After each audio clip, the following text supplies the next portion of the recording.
chapitre 7, à partir du verset 15 à 20. Ça va? Donc je lis. Gardez-vous des faux prophètes. Ils viennent à vous en vêtements de brebis, mais au-dedans, ce sont des loups ravisseurs. Amen. Ici, quand on parle de faux prophètes, ce n'est pas forcément quelqu'un qui donne de fausses prophéties ou de fausses révélations. Amen. Mais c'est quelqu'un qui ne pratique pas lui-même ce qu'il prêche. Est-ce qu'on suit? C'est comme aujourd'hui, Bona se lève et puis il dit ne commettez plus l'adultère. Amen. Et en retour, Bona même se lève pour aller commettre l'adultère. Donc Bona est jugé par cette œuvre impudique qu'il vient de commettre. Et ce qui fera de lui un faux prophète parce qu'il ne pratique pas ce qu'il prêche. On me suit? Et il dit que vous les reconnaîtrez à leurs fruits. Amen. Et ce qui va te permettre de savoir que c'est un faux prophète là, ce n'est pas son apparence. Parce que l'apparence est trompeur. Ça va? On me suit? Si on veut juger un homme en fonction de son apparence, mais il y a des gens qui sont des tombeaux blanchis. Quand tu les vois, ils sont propres d'apparence, mais au-dedans, ils sont mauvais. C'est pourquoi Jésus pouvait dire que vous nettoyez l'extérieur de la coupe, mais vous ne nettoyez pas l'intérieur. Un enfant de Dieu doit plus privilégier son état spirituel que son corps physique. De la manière on se tue de jour comme de nuit pour chercher à nous nourrir, à nous pommader, comme certaines personnes le font ici, à nous maquiller, comme d'autres, à nous coiffer, à nous rendre beaux ou belles. Mais de cette même manière-là, cherchons aussi à ranger nos âmes, à rendre belles nos âmes. Amen. Parce que ce sont nos œuvres qui témoigneront de nous. Amen. Et il dit que cueille-t-on des raisins sur des épines ou des figues sur du charbon? Amen.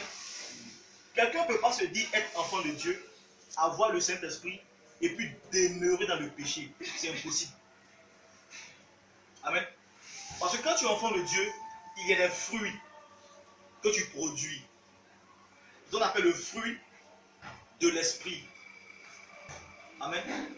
Il y a des œuvres qui doivent témoigner que tu es enfant de Dieu. Pourquoi? Parce qu'un enfant de Dieu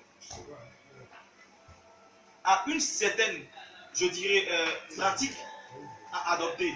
Amen. On me suit? On me suit? Un enfant de Dieu doit obligatoirement pratiquer la parole à la lettre. C'est pourquoi on a vu en 1 Jean 3, verset 9 à 10, que celui qui est né de Dieu ne pratique pas le péché. Que chacun fasse un bilan. Quand je parle de bilan, c'est-à-dire un bilan concernant sa vie spirituelle, concernant ses œuvres. Et il saura réellement de qui il est le fils. Ça va? S'il est le fils de Satan, celui qui est fidèle au péché, ou bien s'il est le fils de Jésus-Christ, le Dieu 3 fois saint. Amen. Parce qu'on peut avoir le Saint-Esprit, c'est vrai, mais nos œuvres peuvent nous trahir. Parce qu'on ne prie pas pour des choses qui sont essentielles. On prie toujours pour que Dieu nous ouvre des portes. On prie toujours pour que Dieu nous transmette des dons spirituels. Mais on ne prie jamais pour que Dieu puisse nous transformer. Pour un enfant de Dieu qui connaît ses faiblesses, qui sait qu'il a des défauts, ça va? Qui sait qu'il n'a pas encore fini avec les eaux de la chair, il prie pour ça. Seigneur, telle œuvre me fatigue, je t'en supplie, aide-moi à me défaire de telle œuvre. Seigneur, cette œuvre-là m'empêche de te suivre comme c'est droit. Donc Seigneur, aide-moi à m'en défaire. C'est le comportement d'un enfant de Dieu. Mais on ne doit pas laisser ce qui est primordial, ce qui est, je dirais, important, et puis prier pour des choses qui sont déjà un acquis. Comme aujourd'hui je me lève et puis je prie pour recevoir le don de révélation. Mais j'ai déjà ce don par le Saint-Esprit. Amen. Maintenant, il sait très bien que ce qui me fatigue, c'est la colère. Mais qu'est-ce que je fais? Je prie pour que Dieu enlève en moi cette colère. Amen. Je continue. Il dit, tout bon arbre porte de bons fruits, mais le mauvais arbre porte de mauvais fruits. Amen. Comprenez ce que l'arbre, c'est qui l'arbre selon vous? L'arbre, c'est nous, ça va? C'est les enfants qui sont l'arbre. Moi, je suis l'arbre, tu es l'arbre, ainsi de suite. Maintenant, c'est en fonction de notre appartenance, quand on sera, quelle est la qualité ou quel est ce type d'arbre. Amen. Si je suis enfant de Dieu, mon arbre sera aussi un arbre qui appartient à Dieu. Amen. Si je suis un arbre qui appartient à Satan, cela aussi témoignera que mon arbre aussi appartient à Satan. Amen. Mais c'est ce que je dis. Amen. Maintenant, pour vérifier si l'arbre appartient réellement à Dieu ou à Satan, c'est les œuvres qu'on appelle les fruits qui vont témoigner de qui appartiennent réellement cet arbre qui est présent. Amen.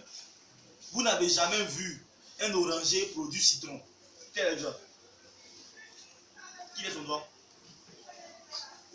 Olivia, quel a vu oranger donner citron? Quel a vu manguier donner papaye? Personne n'a vu ça. Amen. Donc, étant enfant de Dieu, il y a des fruits qu'on doit produire. Amen. Et c'est souvent ce qui nous tue. Parce qu'on ne prie pas pour le brisement. Parce qu'on ne prie pas pour être propre. On ne prie pas pour vivre la sanctification. Mais on prie pour obtenir des choses futiles, des choses qui n'ont pas de valeur. Donc, revoyons notre manière de servir ce Dieu vivant là. Bien beau, on est jeunes. Mais sachez très bien que il n'y a pas une âme qui est jeune. Même un enfant de 2 ans a une âme qui a la même valeur que une personne qui a 30 ans ou 50 ans. Et on aura tous le même jugement. Que tu sois jeune, adulte ou pas, on aura tous le même jugement. Dieu ne va pas juger X ou Y de différentes manières parce que chez Dieu, il n'y a pas de favoritisme. Si tu penses lui appartenir et que tu commets des choses qui ne confessent pas son nom, mais ça n'engage que toi. Ça va? Amen. Parce que tous ici, on aura notre jugement. Donc, cessons, tant qu'on n'est pas encore propre, de critiquer les autres. Parce qu'aujourd'hui, les gens, ils ne sont pas propres eux-mêmes. Mais c'est pour dénoncer les autres là, ils veulent faire. Si l'homme de Dieu en question, il est là-bas, il couche avec 50 filles, quoi est ton problème? Hein? Tu vois, tu me suis? Si le monsieur en question, il est là-bas, il s'est dit pasteur, et puis il voit la reine infidèle, où est ton problème? Toi, tu veux aller le dénoncer, sachant que toi-même là, tu es aussi impudique comme lui. Mais en vous, qui est son ami? Est-ce qu'on me suit? C'est-à-dire, Dieu ne donne pas à tout le monde l'autorité de se lever pour aller dénoncer quelqu'un. Amen. Si Dieu doit choisir Jérémie pour aller dénoncer telle pratique de tel pasteur, il va falloir que Jérémie aussi soit irréprochable avant d'aller le faire. Parce que Dieu ne va pas dire à Jérémie, lève-toi, va dénoncer ce pasteur impudique là, sachant que lui aussi il est impudique. Amen. Donc Dieu ne peut pas le faire. Donc Dieu prend des personnes qui sont irréprochables, des personnes qui sont des modèles, des personnes qui sont propres, pour dénoncer ceux qui sont sales. Amen. On me suit? Mais celui qui se lève sans le mandat de Dieu et qui va dénoncer un impudique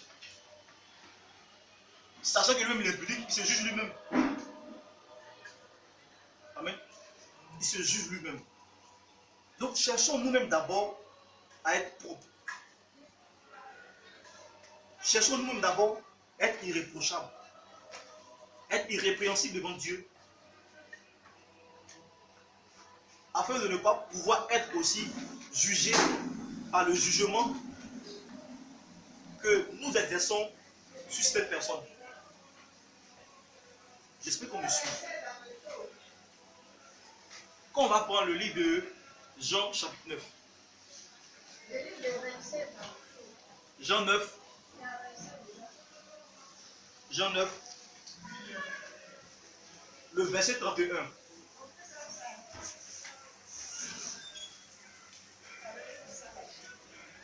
Jean 9, le verset 31. Amen. Je lis. Nous savons que Dieu n'exauce point les pécheurs. Mais si quelqu'un l'honore et fait sa volonté, c'est celui-là qui l'exauce. Amen. Aujourd'hui, la majeure partie des chrétiens se plaignent que lorsqu'ils prient Dieu, ils n'y sont pas exaucés. Amen. Certains disent que depuis 15 ans de ministère, 15 ans de conversion, ils prient Dieu, mais ils n'ont rien obtenu. Mais quelles sont vos œuvres? Vous vous plaignez, c'est vrai. Mais est-ce que Dieu c'est un menteur? Je vous écoute. Est-ce que Dieu c'est un menteur? Jean 15 dit, Jésus dit que celui qui demeure en moi, en pratiquant ma parole, suite très bien, que celui qui demeure en moi, en pratiquant ma parole, en respectant tous mes commandements là, mais tout ce qu'il demandera au Père là, il aura. Amen. Dieu ne peut pas être un menteur. Si tu pratiques à la lettre la parole de Dieu, tout ce que tu vas demander à Dieu va te donner. C'est comme un père avec son fils. Si le fils obéit à son père, peut-être sûr que si le fils en question se lève pour demander quelque chose à son père, que fera son père? Son père va lui donner. Pourquoi? Parce que l'enfant est obéissant. Ça va? Même si l'enfant est un rebelle, vous êtes sûr que son père va lui donner ce qu'il demande? Non. Donc, cessons d'accuser Dieu. Mais avant d'accuser Dieu, accusons-nous nous-mêmes d'abord. Toi, tu as fait quoi? Et puis Dieu ne t'a pas exaucé. Et puis c'est l'autre qui l'a exaucé. Amen. Toi, tu as fait quoi? Et puis quand tu pries là, Dieu, lui, ne t'exauce pas. C'est parce que tu n'es pas prêt. La Bible dit que Dieu n'exauce point les pécheurs. Mais qui est pécheur? C'est celui qui ne fait pas la volonté de Dieu. Dieu dit ne ment pas. C'est simple. Si tu ne le fais pas, il va te récompenser.